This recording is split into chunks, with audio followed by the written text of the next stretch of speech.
আসসালামু আলাইকুম রহমতুল্লাহি ওয়া বারাকাতুহু। আমি আছি সাকিব, আপনারা দেখছেন মোহাম্মদ সাকিব বাংলাদেশ ইউটিউব চ্যানেলের পক্ষ থেকে সবাইকে জানাই স্বাগত। আজকে একটা অনেক বড় টপিক নিয়ে এসেছি আলোচনা করার জন্য। সেটা হচ্ছে দোয়া। আমি নিজে প্রমাণিত যে আল্লাহ তাআলা এত তাড়াতাড়ি দোয়া কবুল করছেন, বন্দুকের গুলি মিস হতে পারে, কিন্তু আমি যা চাচ্ছি মনের ভিতরে তাই যেন কবুল হয়ে যাচ্ছে।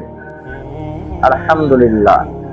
তো আজকে আমি এই জিনিসটাই শেয়ার করব যে কিভাবে এত তাড়াতাড়ি কয়েকদিনের ভিতরেই যা চাচ্ছি তাই কেন পেয়ে যাচ্ছি, যাতে মানুষের হতাশা, বিপদ এবং ঋণ মানুষের দোয়ার মাধ্যমে তাদের পেরেশানি থেকে বের হয়ে আসতে পারে, ঠিক আমার মতো করে। তো আসুন জানি কি কি কারণে আমাদের দোয়া কবুল হয় না এবং কি করলে কবুল হয়ে যাবে। আজকে দোয়া করবেন, আজকেই পাবেন রেজাল্ট। আমি আমি আমার ব্যক্তিগত কথা বলছি যে আমি আজকে আল্লাহর কাছে একটি জিনিস চাইছি, আজকেই সারাদিনের ভিতরে কোনো না কোনো এক সময় পেয়ে গেছি। কালকে চাইছি, কালকেও পেয়ে গেছি। পরশু চাইছি, পরশুও পাইছি। আজকে যাবত প্রায় 7টা দিন আল্লাহর কাছে যা কিছু চেয়েছি, আলহামদুলিল্লাহ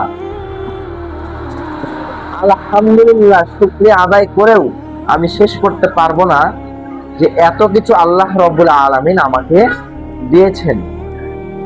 আল্লাহ বলছেন, তুমি চাও আমি আরো দিব। চাওয়ার মতো করে চাইতে জানলে আল্লাহ সবই দিবে। আসেন, 1 নম্বর যে বিষয়টা হচ্ছে সেটা হচ্ছে আপনাকে কখনো মানুষের মনে কষ্ট দেওয়া যাবে না, দোয়া কবুল হওয়ার শর্ত। 2, উপকার করেন, মানুষের উপকার করেন। পশু পাখি তাদেরকে খাবার খেতে দেন, এতিমদের খাবার খেতে দেন, অথবা এমন একটা মানুষ বিপদে পড়ে গেছে তাকে হেল্প করুন, সহযোগিতা করুন।